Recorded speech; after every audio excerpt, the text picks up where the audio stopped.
atmosferaga baho beramiz. 8 etajli domning 6-etajda 2 xonalik uyni obzorini ko'rsataman. Mana bunday krugovoy balkonlariga ega. Ajalingiz qistagan bo'lsa, yozda mana bu yerga ko'rpacha tashlab, maza qilib uxlasangiz bo'ladi.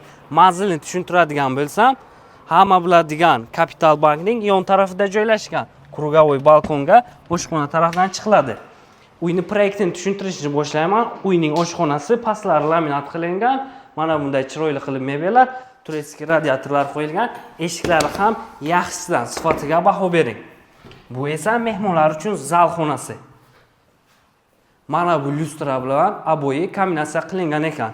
Narxi albatta oxirida bo'ladi.